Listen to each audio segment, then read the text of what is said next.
정부가 새만금 개발 기본 계획을 전면 재검토하기로 한 걸로 알려졌습니다. 한덕수 국무총리는 전북 경제의 실질적 활력소가 될 수 있는 빅픽처를 다시 그리라고 지시했습니다. 잼버리 준비 부족으로 논란에 빚은 새만금 SOC 예산이 내년도 정부 예산안에서 70% 이상 삭감됐습니다. 전라북도와 전라북도의회는 30여 년 동안 국가 계획으로 추진된 사업이라며 강력 반발했습니다. 김현숙 여성가족부 장관이 새만금 세계 잼버리 부실 운영에 대해 스카우트 대원과 국민께 진심으로 사과한다고 말했습니다. 국회 예결특위에 출석하면서 내놓은 대회 이후 첫 사과입니다. 은행권 예금금리와 대출금리가 석 달 만에 나란히 하락세로 전환됐습니다. 가계대출 가운데 고정금리 대출 비중은 넉 달 만에 상승세로 돌아섰습니다. 육군사관학교의 홍범도 장군 흉상 논란에 대해 윤석열 대통령이 무엇이 옳은지 제대로 봐야 한다고 언급한 걸로 전해졌습니다. 정부 관계자들은 육사 내부보다는 박물관이나 기념관에 있는 게 낫다는 취지였다고 전했습니다.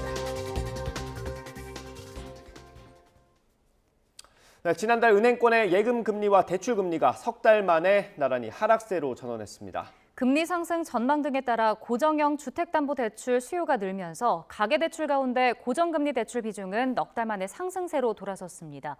취재기자 연결해 알아보겠습니다. 나연수 기자. 네, 한국은행입니다. 네, 금리가 두 개 모두 내림세로 돌아섰다고요? 네, 석 달 만에 동반 하락세 전환입니다. 한국은행이 오늘 낸 금융기관 가중평균금리 자료를 보면 지난달 예금은행의 전체 대출 평균금리는 연 5.11%로 전때보다 0.06%포인트 하락했습니다. 가계대출과 기업대출 모두 내려갔습니다. 가계대출의 경우 주택담보대출이 0.02%포인트 오르며 두 달 연속 오름세를 보였지만 기존의 저금리로 나간 집단중도금 대출이 반영돼 보증대출은 0.14%포인트 하락했습니다. 전체적으로는 소폭 내려 4.8%를 기록했는데 지난해 8월 이후 최저치입니다. 기업대출 역시 직전 달에 고금리 대출 취급 효과가 사라지고 일부 은행의 가상금리 인하 영향으로 0.07%포인트 하락했습니다. 예금은행의 저축성 수신 평균금리는 은행 간의 수신 경쟁이 완화되면서 전때보다 0.01%포인트 내려간 연 3.68%로 나타났습니다. 대출금리의 하락폭이 더 컸기 때문에 예금은행 신규 취급액 기준 대출금리와 저축성 수신금리의 차이, 즉 예대금리 차는 1.43%포인트로 전때보다 0.05%포인트 축소됐습니다. 예대금리 차는 5달 연속 감소세를 이어가고 있습니다. 네, 가계대출 가운데 고정금리 대출 비중 상승이 또 두드러졌다고요?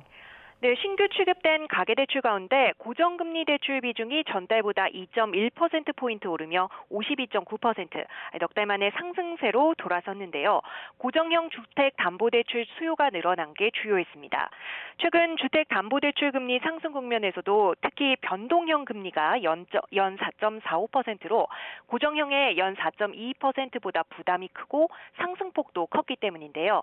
변동형의 주요 지표금리인 코픽스가 고정형의 지표금리인 은행채 5년물 금리보다 크게 상승한 데 따른 겁니다. 변동형 금리와 고정형 금리 간의 차이도 전달보다 더 벌어지면서 고정형으로 주택담보대출을 받는 비중이 석 달 만에 늘기 시작했고 이게 가계대출의 고정금리 대출 비중에도 반영됐습니다. 지금까지 한국은행에서 전해드렸습니다. 정부가 새만금 개발을 위한 기본 계획을 전면 재검토하기로 한 걸로 전해졌습니다. 한덕수 국무총리는 최근 새만금 기반시설 건설 사업이 확실한 경제적 효과를 올리려면 명확하게 목표를 재설정해야 한다며 국토교통부와 새만금 개발청에 이같이 지시한 것으로 알려졌습니다. 그러면서 기존 계획을 뛰어넘어 전북 경제의 실질적인 활력소가 될 수 있는 새만금 빅픽처를 짜달라고 당부한 걸로 전해졌습니다. 이에 따라 국토교통부는 이르면 다음 주 초 연구 용역에 착수해 내년 상반기까지 마무리하고 이르면 2025년까지 기본 계획을 다시 수립할 계획입니다. 수십 년 동안 진행된 새만금 사업에 잼버리 대회 부실 논란 불똥이 튀었습니다. 정부가 편성한 내년 예산안에서 새만금의 SOC 예산이 상당 부분 삭감됐습니다. 전북이 강하게 반발하고 있습니다. 이승은 기자의 보도입니다. 새만금 SOC 가운데 가장 큰 논란이 되고 있는 곳은 국비 8,077억 원 투입 예정인 국제공항입니다. 국토균형발전과 잼버리를 이유로 2019년 예비 타당성 조사를 면제받았고 내년에 착공해 2029년 개항이 목표입니다. 하지만 환경단체들은 예정지인 수라갯벌 보존을 촉구하고 있고 사업성도 의문입니다. 1.35km 떨어진 곳에 미군이 활주로를 관리하고 있는 군산공항이 있고 위로는 청주공항, 아래로는 광주공항, 무안공항이 있습니다. 인근 전주와 익산에는 KTX역도 있습니다. 당시에 사전 타당성 평가에서 경제성 평가 0.5밖에 되지 않았습니다. 이대로라면 거대한 적자 내는 다른 지역 공항들의 전철을 밟을 것으로 보이는데 기획재정부는 내년도 예산안에서 새만금 국제공항 부처 반영액 580억 원 가운데 잔여 설계비 66억 원만 반영했습니다. 새만금 전주고속도로와 신항만 예산도 대폭 삭감해 각 부처가 올린 6,600억 원대 새만금 SOC 예산을 1,500억 원으로 75% 삭감했습니다. 전라북도는 새만금은 잼버리와 무관하게 30여 년간 국가 계획에 따라 추진되어 온 사업이라며 강력하게 반발했습니다. 예산 편성의 원칙과 기준이 무시되는 상식적으로 이해할 수 없는 비정상적인 결정이 이루어졌다고 생각합니다. 전북도는 대한민국 새로운 성장 동력에 막대한 피해가 발생했다며 국회에서 예산을 살려내는데 총력을 다하겠다고 밝혔습니다. 하지만 여당에서 현미경 검증을 예고하고 있고 국토부도 타당성과 균형발전 정책 효과가 적정한지 점검하겠다고 밝혀 쉽지 않을 전망입니다. YTN 이승은입니다. 김현숙 여성가족부 장관은 새만금 세계 잼버리 대회 부실 운영 논란에 대해 여가부 장관이자 대회 공동조직위원장의 한 사람으로서 야영하면서 불편을 겪은 스카우트 대원들과 국민께 진심으로 사과한다고 밝혔습니다. 김 장관은 오늘 국회 예산결산특별위원회 전체 회의에 출석하면서 기자들과 만나 누구의 책임인지는 감사원 감사를 통해 밝혀질 것으로 생각한다며 이같이 말했습니다. 잼버리 파행과 관련해 김 장관이 직접 사과 입장을 밝힌 건 이번이 처음입니다. 직접 들어보겠습니다. 누구의 책임에 대해서는 감사원 감사를 통해서 조사를 하면 밝혀질 것이라고 생각하고요.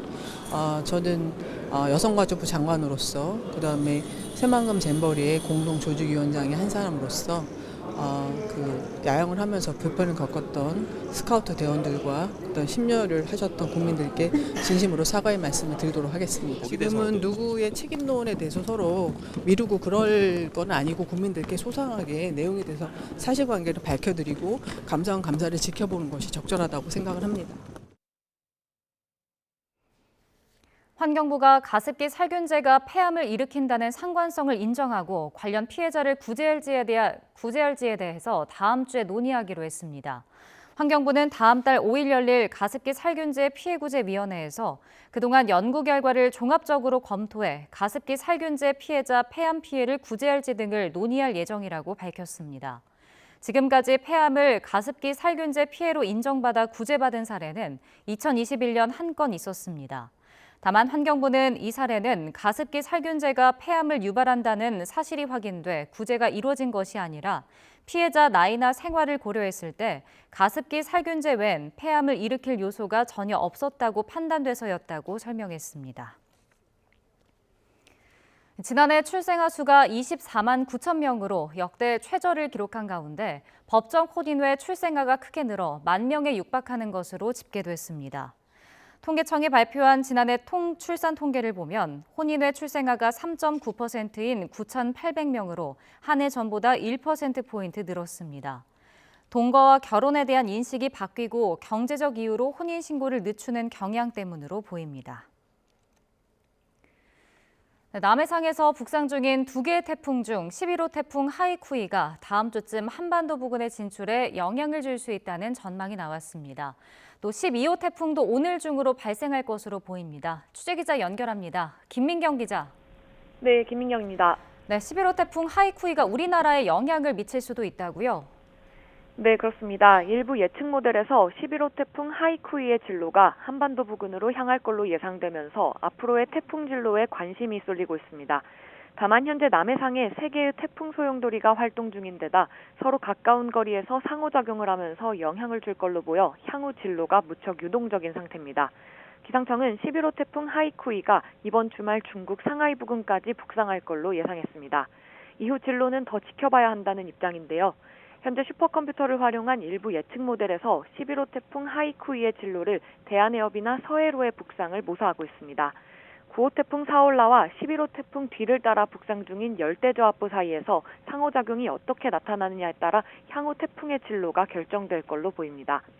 다만 태풍이 북상하기에 앞서 뜨거운 수증기가 유입되면서 우리나라에는 주 후반과 주말 사이 국지적으로 강한 호우구름이 만들어질 걸로 보입니다. 기상청은 태풍 북상과 함께 호우 대비가 필요하다며 호우와 태풍 상황을 당분간 실시간 브리핑을 통해 전달하겠다고 밝혔습니다. 네, 조금 전 새로 발생한 열대저압부 이야기가 나왔었는데 그럼 12호 태풍이 생기는 건가요? 네, 그렇습니다. 10호 태풍이 소멸하자마자 또 다른 열대저압부가 발생했고 이 열대저압부는 오늘 밤 안에 12호 태풍 기러기로 발생할 걸로 보입니다. 현재 기상청은 12호 태풍이 다음 주 초반 일본 규슈 남쪽 해상까지 북상할 걸로 내다보고 있습니다. 이후 상황은 유동적인데요.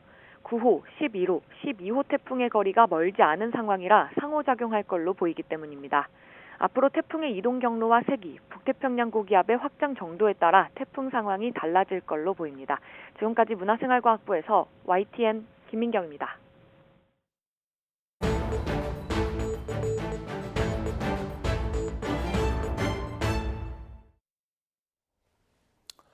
정부가 치안을 강화하기 위해 현장에 저위험 권총을 보급하기로 했습니다. 그런데 정작 일선에선 이 장비가 없어서 못 쓰는 게 아니냐는 반응이 나오고 있습니다. 취재기자 연결해서 자세히 들어보겠습니다. 윤성훈 기자. 네, 사회부입니다. 네, 좀 생소한데 저위험 권총이 어떤 걸 얘기하는 겁니까? 네, 지금 화면에 보이는 권총이 바로 저위험 권총인데요. 국내 업체가 지난 2016년부터 5년간 개발했습니다. 기존 권총 무게보다 40% 가벼운 512g으로 반동과 소음이 적은 게 특징입니다. 또 9mm의 저위험탄을 사용해 허벅지에 명중했을 때 최대 6cm까지 파고들도록 설계됐습니다. 기존 권총과 비교하면 위력이 10분의 1의 수준입니다. 그러나 저위험 권총이라고 해도 머리나 목 등 취약한 부위에 명중시킬 경우 치명적인 부상을 입힐 수 있습니다. 그래서 경찰도 저위험 권총을 하체에 쏘도록 내부 지침을 만들 계획입니다. 네, 그럼 이 저위험 권총이 언제 어떻게 보급되는 겁니까? 네, 경찰청은 현재 검증용 장비 100정을 사서 검증과 보안 작업을 벌이고 있는데요. 올해까지 마무리한 뒤 내년부터 본격적인 보급에 들어갈 계획입니다. 앞으로 3년 동안 저위험 권총 29,000정, 기존 38권총 22,000정 등 모두 51,000정을 지역경찰, 다시 말해 지구대 파출소 등에 근무하는 경찰관에게 지급하기로 했습니다. 이렇게 되면 전국적으로 5만 명에 이르는 지구대 파출소 소속 경찰관이 모두 총기를 한 정씩 소지할 수 있게 됩니다. 경찰은 이후 형사과 등 다른 기능으로까지 보급을 확대할 방침입니다. 다만 저위험 권총과 38권총을 어떤 식으로 나눠서 소지하게 할지 등의 기준은 아직 마련되지 않았습니다. 네, 그럼 이걸 실제로 사용하게 될 현장의 반응은 어떻습니까?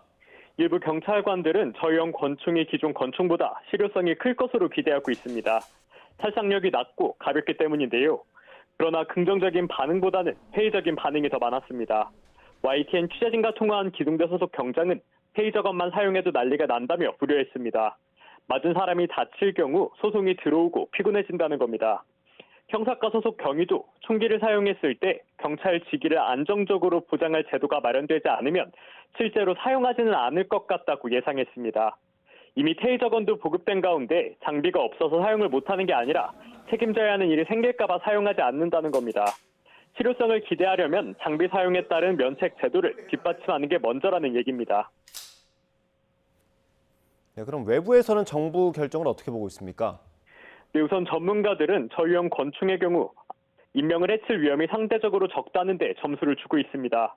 다만 경찰관들의 면책 조항이 강화돼야 제도가 효과를 볼 수 있다고 입을 모았습니다. 직접 들어보시겠습니다.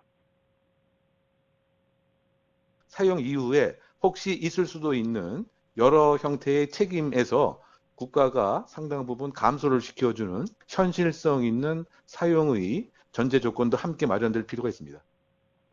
그러나 시민단체는 주먹구구식 대책이라고 비판합니다. 잇따르는 흉악범죄 원인에 대한 진지한 성찰은 없이 단순히 경찰력을 키워 대응하겠다는 논리라는 겁니다. 이어서 들어보시겠습니다. 이렇게 경찰력이 이제 강화되는 방향으로 갔을 때 첫 번째로 문제가 해결되겠느냐, 두 번째로 이게 이제 오남용의 문제는 없느냐, 이런 식으로 이제 고민이 되는 거죠, 저희는. 특히 자칫 과잉 대응이 늘어날 수 있다는 우려도 있는 만큼 이를 막을 장치도 고민해야 한다는 지적입니다. 지금까지 사회부에서 전해드렸습니다. 예상치 못한 사고나 질병에 대비하기 위해 보험을 드는데요. 이 보험 가입으로 수억 원의 손해를 입은 피해자들이 있습니다. 올해 알고 지낸 보험 설계사를 믿고 맡긴 게 화근이었습니다. 홍성욱 기자가 취재했습니다. 인천에 사는 60대 A씨 부부가 지난 2011년부터 가입과 해지를 반복한 보험은 모두 26건. 더 좋은 상품이 나왔고 혜택을 더 받게 해주겠다는 하나생명 소속 보험 설계사 강모 씨 권유 때문이었습니다. 새로 가입한 보험료는 기존 보험 중도 인출금과 해지 환급금으로 돌려막았는데 지난 2020년부터 매월 보험료로 500만 원 넘게 나갔습니다. 결국 A씨 부부는 1억 원이 넘는 금전적 손해를 입고 보험 대부분을 해지했습니다. 대출을 받아서 보험을 들어도 2년 있다 해약을 하고 하더라도 손해가 아니다라고 지금 계속 사기성 어떤 궤변이죠. 그렇게 했기 때문에 속아서 이렇게 보험을 계속 들은 겁니다. 서울에 사는 40대 B씨 역시 비슷한 손해를 입었습니다. 전 신한라이프 소속 보험 설계사 김모 씨가 저축성 보험이라며 A씨에게 판매한 보험은 모두 22건. 하지만 18건이 종신보험이었고 자신도 모르게 가입과 해지를 반복하는 사이 월 보험료가 무려 1,200만 원이 넘었습니다. 낸 보험료가 4억 원에 달하는데 남은 건 절반도 되지 않습니다. 설계사 김 씨는 종신보험을 저축성 보험이라며 판매한 자신의 잘못을 인정하고 손해를 개인적으로 보상하겠다고 밝혔지만 이를 보험사 측에 알릴 수는 없다고 했습니다. 이 회사들에게 말해서 취소는 못 시키는 거야?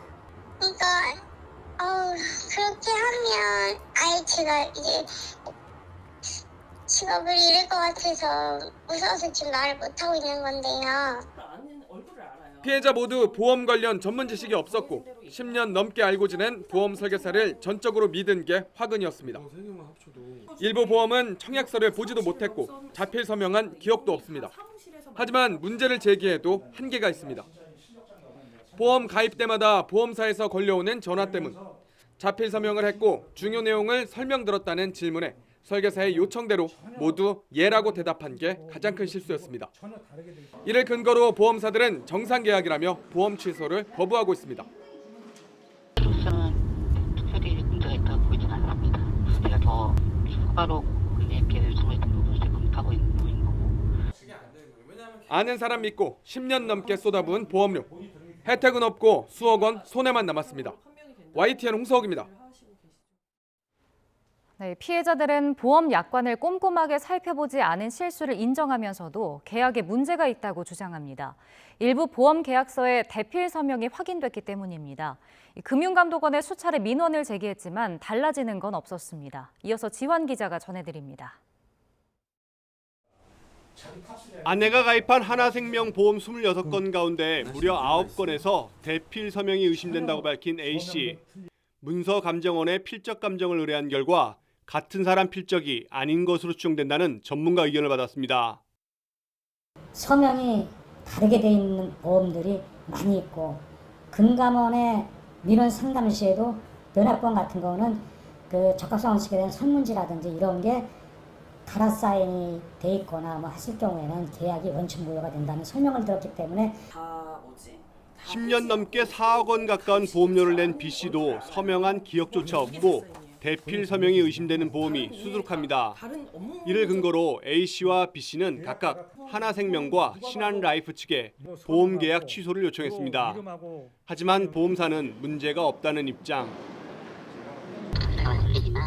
한방을 담보로 하는 계약적기관 항의할 때만 문제가 있는 거지. 계약적기관과 동일인 경우에는 서명적인 부분에 대해서는 법적 효력이 그닥 중요하지 않습니다. 신락 같은 희망을 안고 금감원에 도움을 요청했지만 마찬가지 보험 계약 취소 가능 기간인 3개월이 지났다며 법원을 찾아가라는 답이 돌아왔습니다.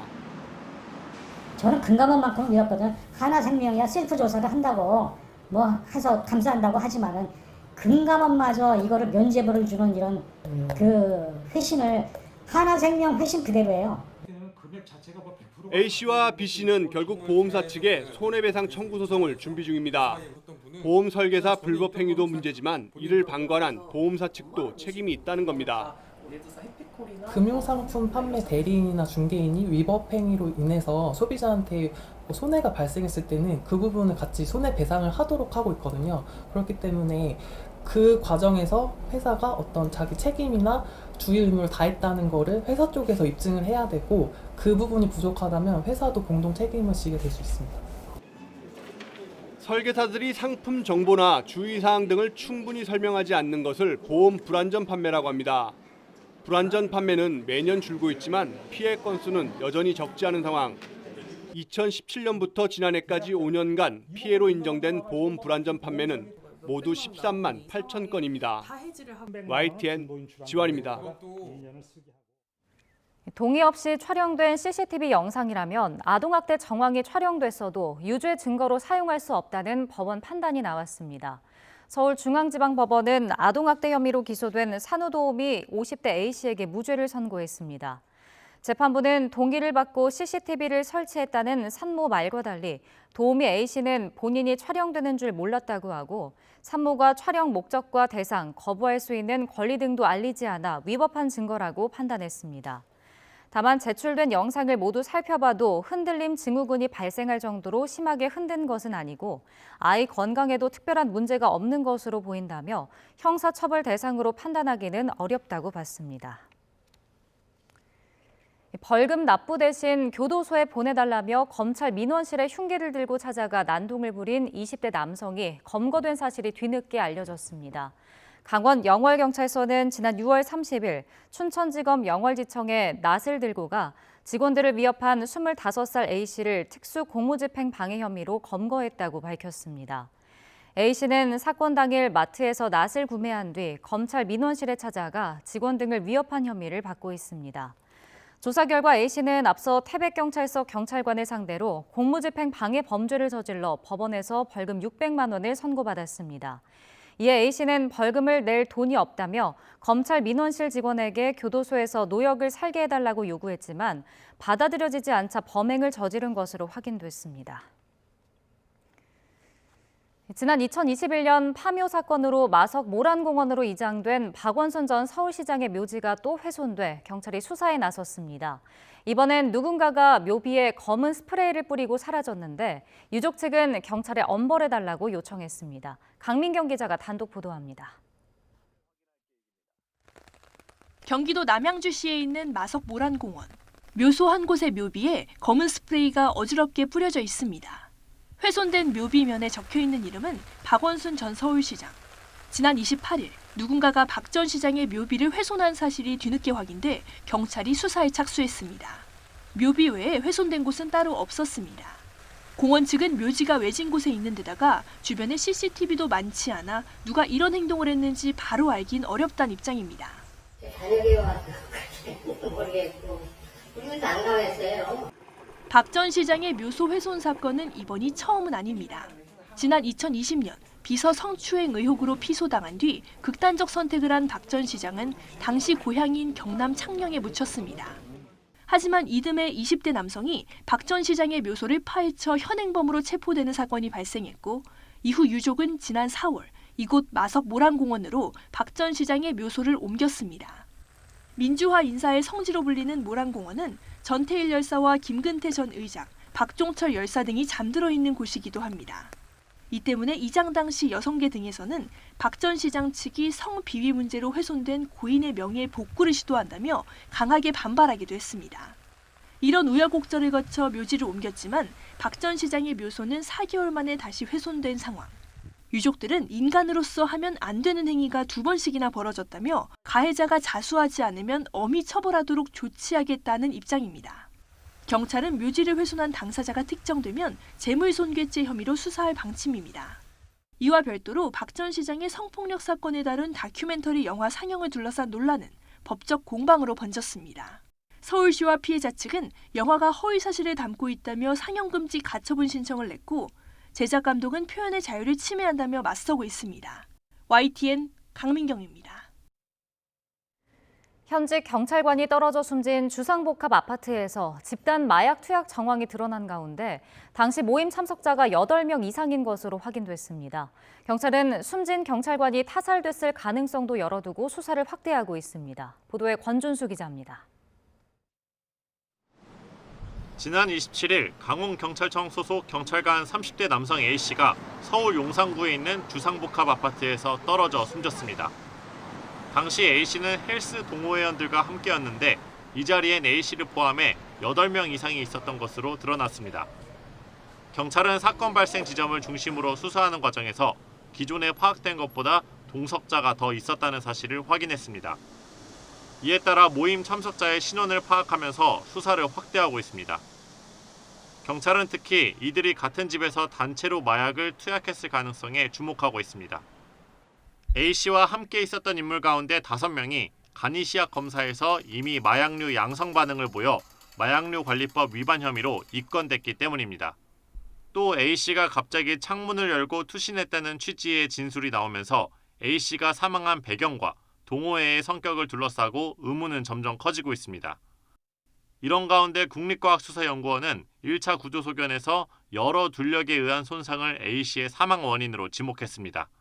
단단한 물건에 부딪혀 신체 여러 곳이 훼손돼 숨졌다는 뜻인데 시신이 심하게 손상된 만큼 다른 사인이 존재하는지 현재로선 알기 어렵습니다. 경찰은 정밀 감정을 통해 A씨의 마약 투약 여부를 확인하면서 정확한 사망 경위를 밝혀낼 계획입니다. 타살됐을 가능성도 배제하지 않고 있습니다. 아울러 동석자들이 마약을 구매한 경로와 모임이 언제부터 이어졌는지 등도 조사하고 있습니다. YTN 권준수입니다. 부처 장관이나 기관장들이 국회에 출석하는 의무를 더 강화하는 법안이 발의됐습니다. 최근 여성가족부 김현숙 장관이 상임위에 나오지 않았던 게 계기가 됐습니다. 화면으로 먼저 보겠습니다. 국민들을 놀리고 있는 겁니다.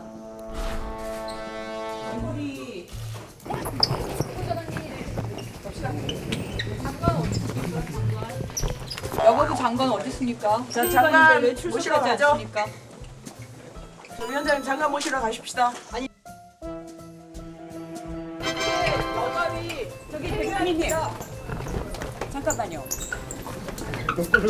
조민경 대변인님 잠깐 오세요. 장관 있는 대로 안내하세요. 아니 지금 어디 화장실로 도망가요? 진짜 심하다 조민경. 국무위원 대기실이 어딘지 아시는 분? 여기가 국무위원 대기실입니다. 들어가죠. 이쪽이 왼쪽이. 공연하셨으면 하겠습니다. 여가위가 원활하게 진행될 수 있도록 저희가 최선을 다하겠습니다. 저희가 위치 확인이 안 돼서 여기 와 계시다고는 하는데 지난 25일 국회 본관에서 벌어진 웃지 못할 숨바꼭질이었습니다. 부실했던 잼버리 대회를 마치고 원인을 찾고 책임을 묻기 위한 상임위가 예정됐습니다. 그런데 여야 합의가 안 됐다는 이유로 김현숙 장관이 출석하지 않았던 겁니다. 윤석열 정부 들어서 부처 장관이나 차관, 기관장이 상임위에 출석하지 않은 건 모두 29번이었습니다. 이번 여가부 장관 사례처럼 의사 일정이 협의되지 않았다는 이유가 가장 많았습니다. 문재인 정부 마지막 1년 4개월 동안에는 4차례 비슷한 일이 있었습니다. 국회를 무시한다는 비판이 있지만 여소야대라는 정치 지형이 만든 결과기도 합니다.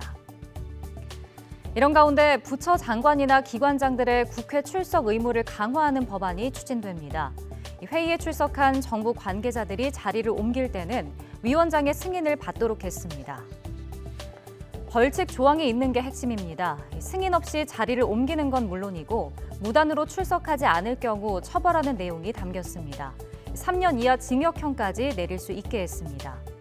국회가 채택한 증인이나 감정인이 출석하지 않았을 때 처벌하는 것과 똑같은 수준입니다.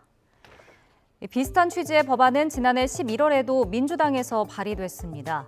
국회에서 법안 논의가 있을지 통과될지는 조금 더 지켜봐야 하는 상황입니다.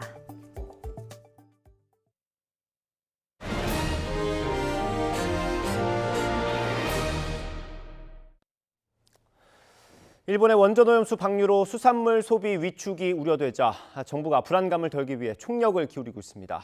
특히 수산물의 신뢰를 높이는 게 중요하다고 보고 일본산 수산물에 대해 원산지 표시 점검을 강화하고 있습니다. 취재기자 연결합니다. 박홍구 기자, 네, 경제부입니다. 네, 일단 수산시장 분위기가 어떤지 궁금합니다.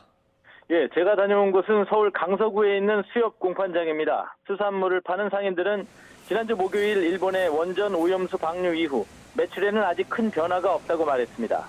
하지만 이런 분위기가 계속 유지되기는 힘들 것 같다고 말했습니다. 일본에서 오염수를 계속 방류하면서 논란이 이어지고 수산물에 대한 불신이 커져 결국 소비가 줄 것이란 의견이 많았습니다. 수산시장 상인의 얘기 들어보겠습니다. 소비자의 심리가 아무리 한켠에 여기 남아 있는 거죠. 이게 먹어도 되는 건지 안전한 건지 그게 담보가 안 되니까 그게 가장 큰 문제겠죠. 네, 뭐 수산물을 파는 상인이건 사 먹는 소비자건 불안한 마음이 여전하다는 얘기인데 정부는 현장에서 뭐라고 했습니까? 예, 기본적으로 불안해할 필요가 없다는 게 정부의 입장입니다. 일본의 오염수 방류 이후 원자력안전위원회와 협력해 인근 해역에 대해 방사능 검사를 강화하고 있고 수산물은 시중에 유통되기 전에 검사를 진행한다고 밝혔습니다. 그 결과 아직까지는 방사능 물질의 오염 농도가 먹는 물 기준에 적합하고 수입 수산물에서도 문제점이 없었다고 말했습니다. 조승환 해양수산부 장관의 설명 들어보시겠습니다. 75개 긴급 조사 정점을 만들어가지고 여기는 지금 열흘 간격으로 나가서 제수를 해가지고서 한 사흘 만에 그 결과 발표를 거의 2, 3일 안에 다 결과 발표를 하도록 지금 이렇게 해서 방사능 검사를 계속하고 있고요. 네, 원산지 표시 점검도 강화하고 있다고요. 예, 정부는 소비자들의 불안을 덜기 위해서는 수산물의 신뢰성 확보가 중요하다고 보고 있습니다. 그래서 원산지 표시 특별 점검을 시행하고 있습니다. 지난 5, 6월에도 했었는데 이번엔 강도를 더 높였습니다. 앞으로 100일 동안 수입 이력이 있는 2만 개 업체를 대상으로 업체당 3번씩 원산지를 확인할 계획입니다. 특히 일본산이 많은 가리비와 참돔, 멍게 등이 주요 점검 대상입니다. 특별 점검반 직원은 수조에 진열한 수산물이 국내산이 맞는지 또 수입 수산물은 어느 나라에서 들여왔는지 등을 매출 전표 등을 통해 확인할 수 있습니다. 조승환 해수부 장관과 상인과의 대화 잠시 보시겠습니다. 국민들이 안심하고 우리 수산물을 드시기 위해서는 사실 방사능으로부터 안전하다는 것도 중요하고 네네. 또 이제 원산지를 정확하게 네네네. 표시하는 게 또 중요한 요소입니다. 이 신뢰를 가질 수 있는 요소니까 이때는 소비자들하고 신뢰 회복인 것 같아요. 네. 네, 일본에서 들어온 수산물 중에 가장 많은 게 어떤 겁니까? 예, 가리비가 가장 많이 들여오는 품목입니다. 국내산도 있지만 일본산 가리비는 지난해 11,900여 톤이 수입돼서 국내산보다 물량이 1.6배나 많았습니다. 이어 참돔과 방어, 멍게 등이 일본에서 많이 들여오는데 국내 생산량과 비교하면 절반에서 10% 수준입니다. 일본산 수산물이 들어오고 있지만 정부는 국내산이건 수입이건 안전에는 전혀 문제가 없다며 소비 활성화 방안 마련에 주력하고 있습니다. 앞으로 매주 지역별로 수산시장에서 주말 축제와 할인 행사를 열어 손님 모으기에 나설 계획입니다. 지금까지 경제부에서 YTN 박홍구입니다. 네, 원전 오염수가 바다로 방류된 지 이제 일주일이 다 돼갑니다. 아무래도 우리 국민이 가장 예민하게 바라보고 있는 것, 우리 몸에 어떤 영향을 미칠지 이 부분일 겁니다. 그래서 요즘 각광을 받는 상품이 있다고 합니다. 화면으로 준비했습니다. 네, 바로 요오드 영양제입니다. 요즘 인터넷 쇼핑몰에서는 오염수를 배출할 수 있는 갑상선 영양제라면서 요오드 영양제를 판매하고 있습니다. 그 소개를 한번 보면요.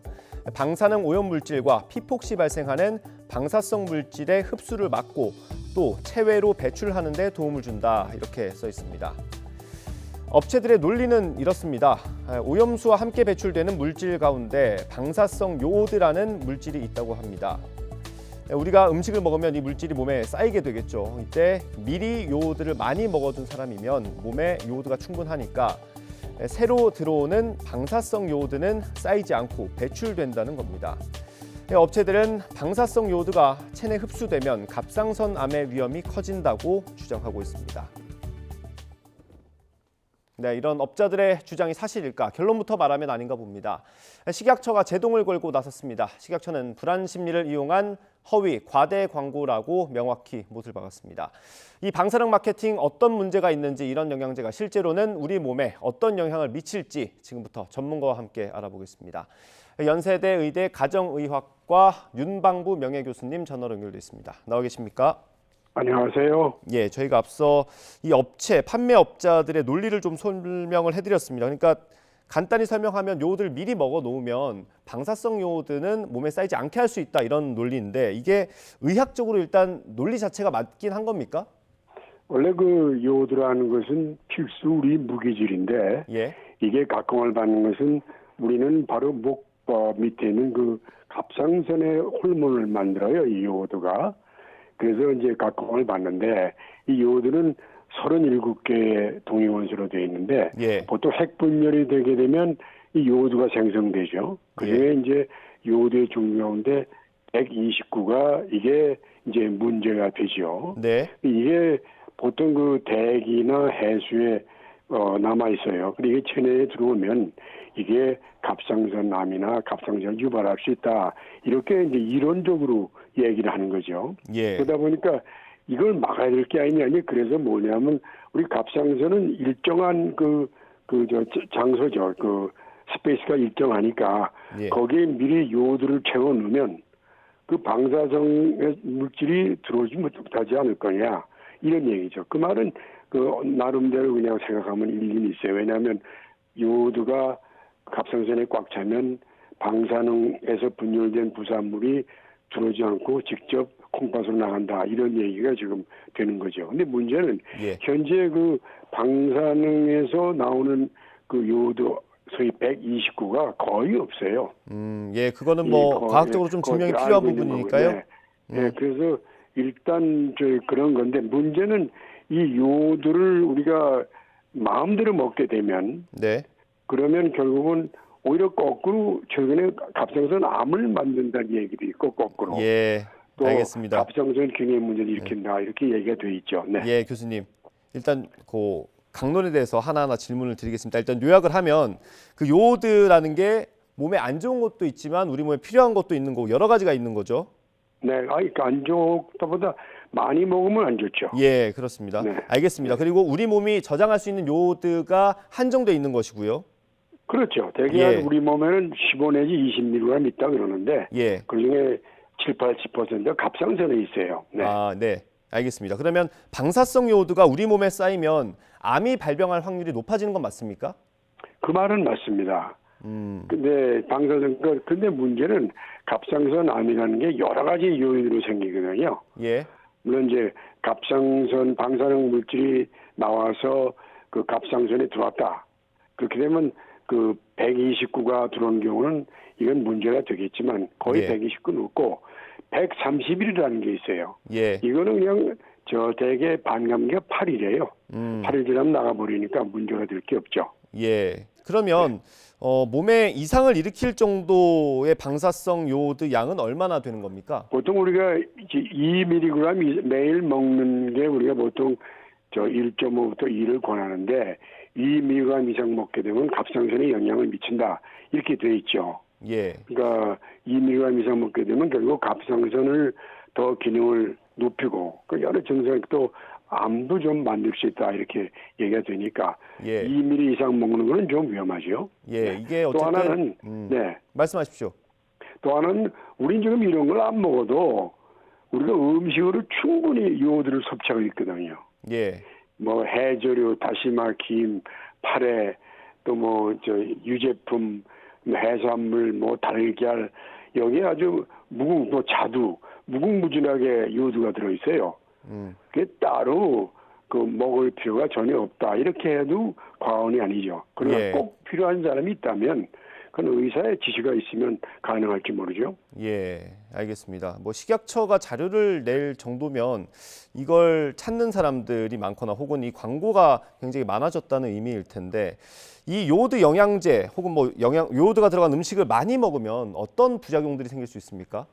우선은 요오드만 갑상선 기능 항진증으로 손이 막 떨리고 식욕은 나는데 살은 빠지고 눈도 둥그레지고 그다음에 가슴도 막 뛰고 안절부절하고 그러면서 설사도하는 그런 갑상선 기능 항진증이 올 수가 있어요.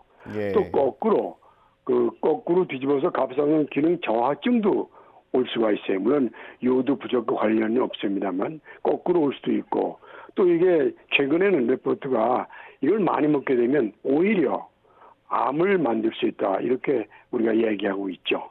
아, 오히려 이런 걸 많이 먹으면 암이 올 수 있다고요? 암이 올 때 거꾸로 지금 최근 레포트가 좀 나오고 있어요. 아, 알겠습니다. 거꾸로, 네네. 예, 일단 전체적으로 보면 일단 과대 광고, 허위 광고에 가까워 보이는데 교수님께서 마지막으로 시민들께 좀 당부한 말씀 해주신다면 어떤 게 있을까요?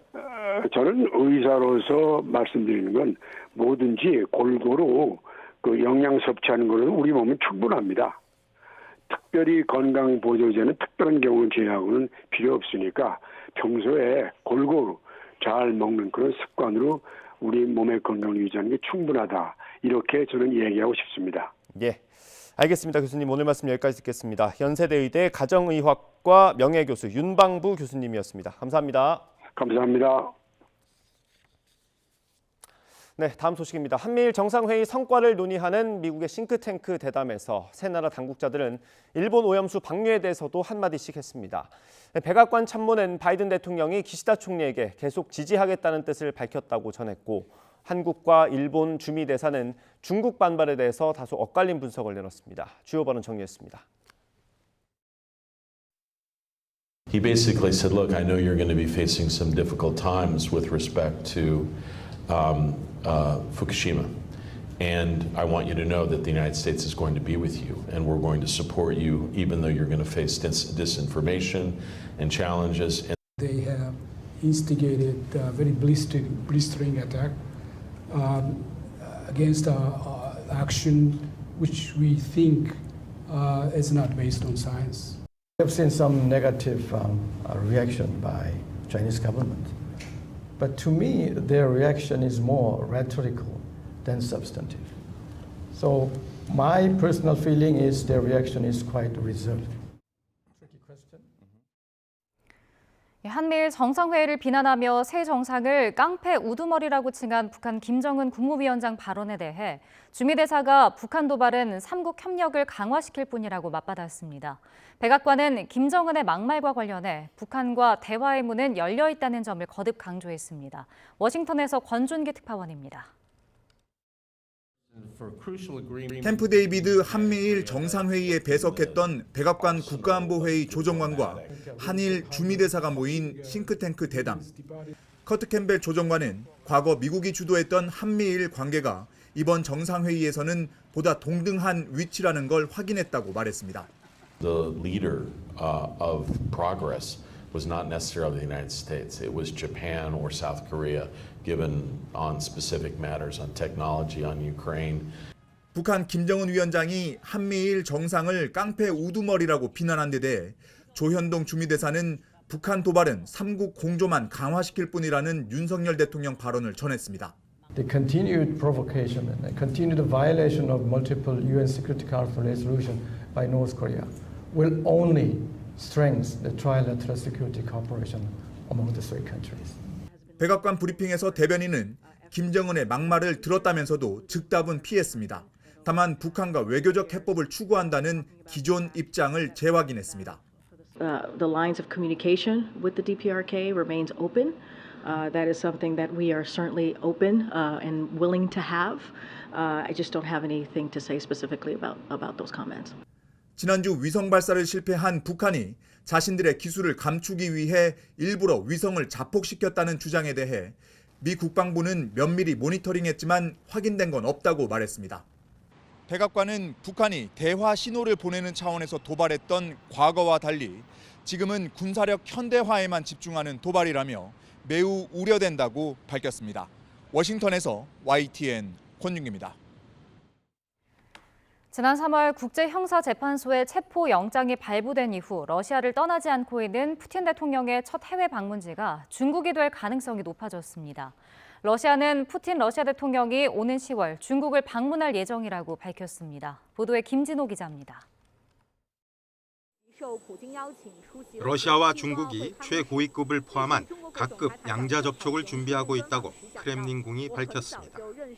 드미트리 페스코프 크렘린궁 대변인은 푸틴 러시아 대통령이 오는 10월 중국을 방문할 예정이라는 보도에 대한 질문을 받고 이같이 답했습니다. 앞서 블룸버그 통신은 푸틴 대통령이 국제형사재판소 ICC 체포영장이 발부된 이후 첫 해외 방문으로 중국의 1대1로 포럼에 참석할 준비를 하고 있다고 3명의 소식통을 인용해 보도했습니다. 지난 3월 시진핑 중국 국가주석의 러시아 국빈 방문에 대한 답방 형식이 될 것으로 보입니다. 러시아의 우크라이나 침공 이후 북대서양 조약기구 나토 등 미국을 중심으로 한 동맹이 강화되는 상황을 고려한 것으로 보입니다. Сейчас абсолютно удачный момент для поддержания высокой динамики развития двусторонних российско-китайских отношений. 1대1로 포럼에서 푸틴 대통령과 시 주석이 만난다면 두 정상은 지난 3월 시 주석의 러시아 방문 이후 약 7개월 만에 다시 회동하게 됩니다. 푸틴 대통령은 우크라이나 침공 이후 지난 3월 ICC에서 체포영장이 발부된 이후 러시아를 떠나지 못하고 있습니다. 지난주 남아프리카 공화국에서 열린 브릭스 정상회의에 불참했고 다음 달 인도에서 열리는 주요 20개국 G20 정상회의에도 참석하지 않는다고 밝혔습니다. ICC 회원국인 남아공은 ICC 체포영장 집행에 협조할 의무가 있기 때문입니다. 중국은 ICC 회원국이 아닙니다. 페스코프 대변인은 푸틴 대통령이 올가을 복수의 해외 방문을 계획하고 있다며 자세한 내용은 추후 알리겠다고 밝힌 바 있습니다. YTN 김진호입니다. 오전 내내 서울도 비가 소강 상태를 보였지만 지금은 약한 비가 내리기 시작했습니다. 오늘은 이처럼 곳곳에 비가 오락가락 이어지겠고요. 빗줄기가 강약을 반복하겠습니다. 특히 남부와 제주도를 중심으로는 벼락과 돌풍을 동반한 시간당 30에서 60mm 안팎의 국지성 호우가 이어지고 있습니다. 비가 내리는 지역에서는 안전사고에 각별히 유의하시기 바랍니다. 현재 레이더 화면부터 살펴보도록 하겠습니다. 서해상에서 발달한 비구름대가 계속 내륙으로 유입되고 있습니다. 긴 띠 형태의 정체전선이 서울 등 전국 대부분 지역에 영향을 주고 있는데요. 특히 붉은색의 강한 비구름이 영남 지방에 영향을 주면서 경남 합천에는 시간당 30mm 안팎의 장대비가 집중되고 있습니다. 따라서 경남과 전남 일부, 제주 산간에는 호우경보가, 그 밖에 남부와 제주도에는 호우주의보가 발효 중입니다. 모레까지 경남 남해안과 제주도 많은 곳에 최고 200mm 이상, 그 밖에 남부지방에도 최고 100에서 150mm의 많은 비가 내리겠고요. 서울 등 수도권에는 오늘 밤까지 5mm 안팎의 적은 비가 예상됩니다. 연일 비가 내리며 낮더위는 주춤하고 있습니다. 오늘 낮 기온 서울 26도, 광주 25도, 대전 24도에 머물겠습니다. 중부지방의 비는 오늘 밤이면 대부분 그치겠지만 남부와 제주도는 주말까지 비가 길게 이어지겠습니다. 휴일에는 또다시 전국에 비가 내릴 전망입니다. 특히 주 후반부터는 태풍 수증기가 한반도로 유입되며 곳곳에 강한 호우구름이 만들어질 가능성이 큽니다. 당분간 남해안과 제주도를 중심으로는 너울성 파도가 높게 일겠습니다. 해안가 접근을 자제하는 등 안전사고에 각별히 유의하시기 바랍니다. 지금까지 YTN 원희다입니다. 네, 이상으로 뉴스앤이슈 마칩니다. 네, 잠시 뒤에 더 뉴스가 방송됩니다. 시청해주신 여러분 고맙습니다.